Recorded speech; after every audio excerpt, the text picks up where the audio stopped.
Thank you, Naveen. So, hello everyone. I'm Sayed Jagtap. Today, we are discussing the roadmap toward the IT sector.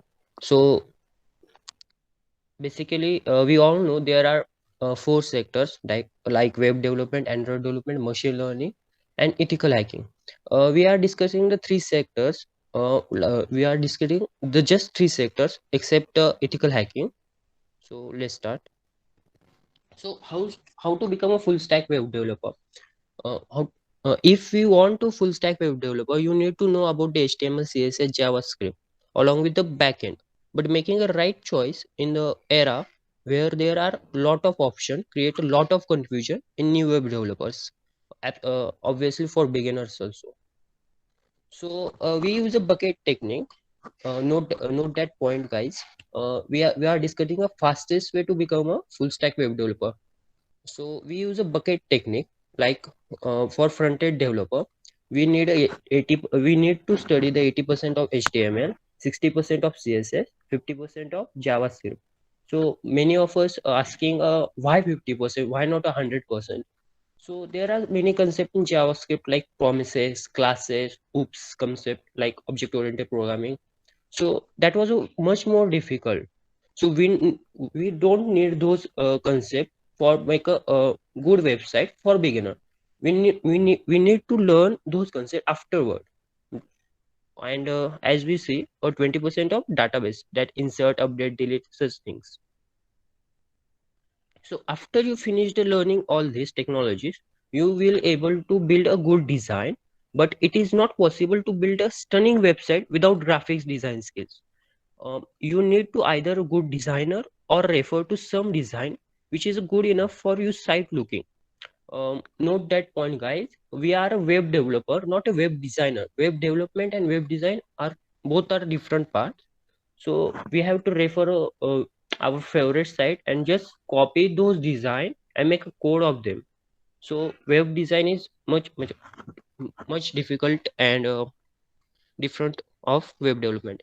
So after completion of front end development, we have to back end development. So what is a back end? For example, we have site which do a derivative of our function. For example, x cube. We have a for example x cube. The derivative of x cube is equal to 3x square. We see the 3x square of your answer, but what was the mathematical logic behind that? Is that was the backend developer, and that backend code was written by PHP, Node.js, Django Flask. I refer the for a beginner which who don't code in entire life. I refer those beginner for PHP because is that was easy to learn, best for beginner, and limited supports of the library. And the second was Node.js that was come from JavaScript, which is already known from front end, difficult to learn obviously. JavaScript concept like callbacks are used, and Django Flask from Python. We also learn the Python in machine learning. So if you want to make a career in machine learning and as well as a web development, you will go for the Python.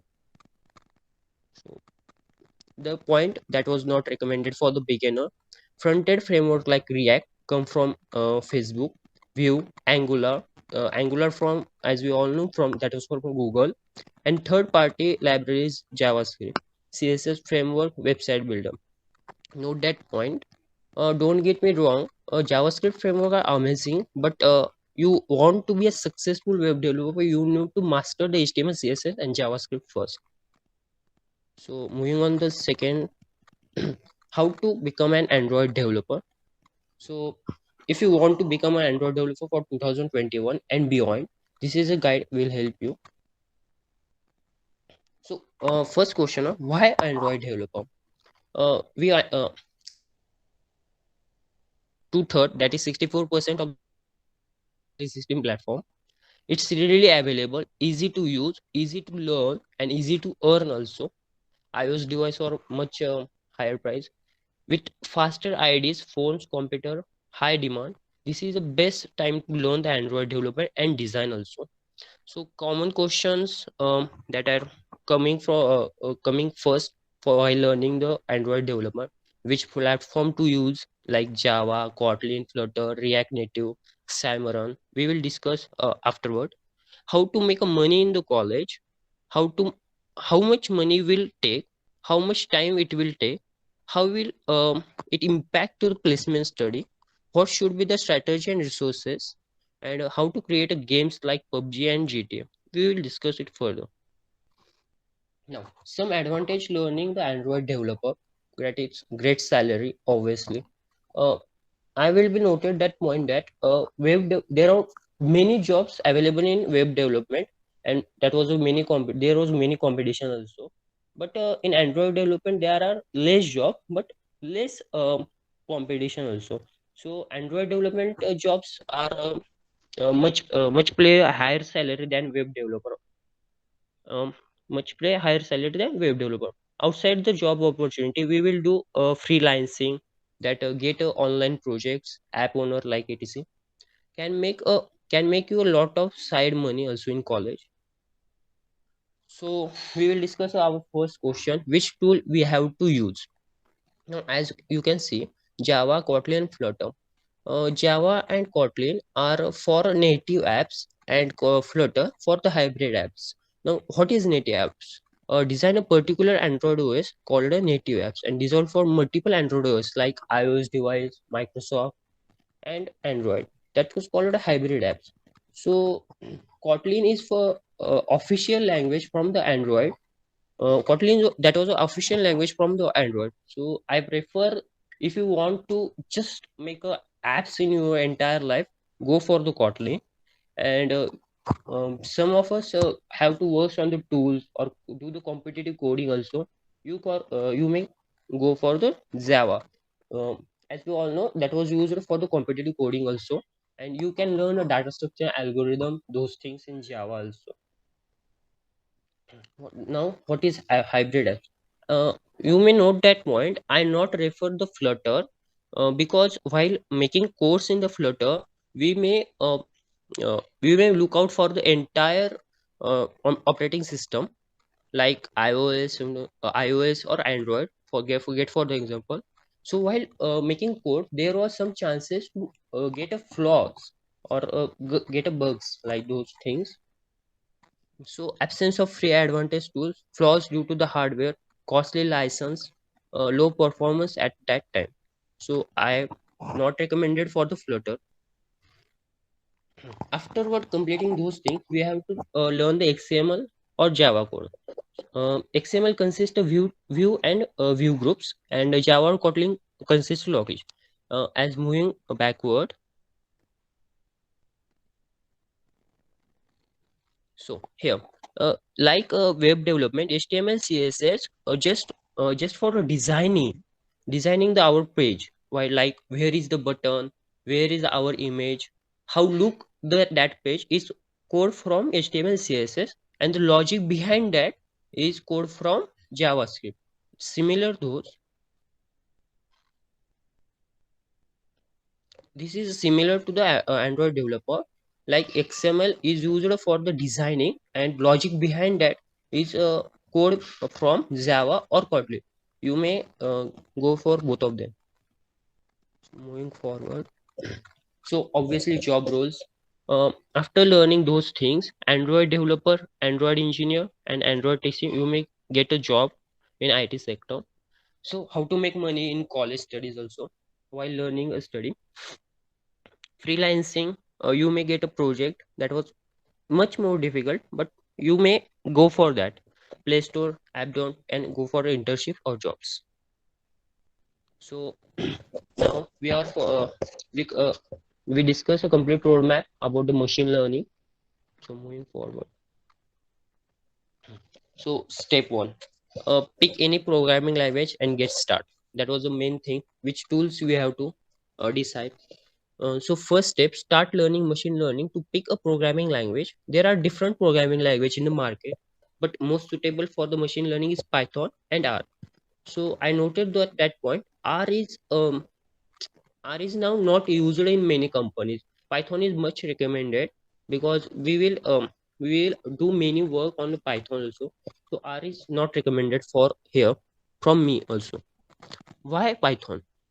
Because it is popular, easy to learn, future ready. With the Python you can switch a domain easily. That was the main thing.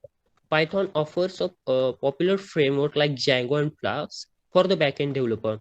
We already discussed in web development also, that was used for the web development backend also. Thicker GUI development, Pygames, and for development etc. So second step, linear algebra. So I recommended do the parallel things, like while learning you Python, do the parallel, learn linear algebra parallelly. That technique getting some means avoid some boring, avoid some from your bore concept. You should learn a linear algebra if you wish to master a machine learning and become pro. This is essential because if you want to tune a models with maximum flexibility, you need to know how they work, and knowing the linear algebra is must for that. When you start, you should focus on step one while you are following step one. You can being a learning a linear algebra parallelly.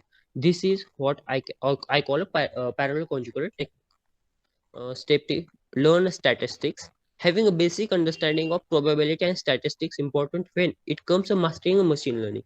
And I think NPTEL courses are much more than enough for learning a linear algebra and learn a statistics. So moving forward, learn core machine learning algorithms while completing a data structure algorithm course. This is after you have to learn machine learning algorithms. Once you have some idea using scikit-learn. So what is a scikit-learn? That was there are machine learning models are already saved in the scikit-learn. You have to just show data and just start prediction in scikit-learn model. After learning the Python, you should start looking into how this machine learning algorithms works, in order to get the idea how this machine learning algorithm works within. Look into gradient descent, slopes, supervisor, uh, reinforcement learning, basic learn regression, working of all such similar models, clustering. So step 5, learn the Python libraries, NumPy and Panda. That was the most important things we have to learn in the Python while doing a machine learning. All this will help to debug the Python code. And Atlas 6, learn a development. To host the machine learning model with a powerful backend, you will need to learn the frameworks like Django, Flask, Docker, and Kubernetes can be great help if you want to ship and deploy your models quickly. So, thank you. This is all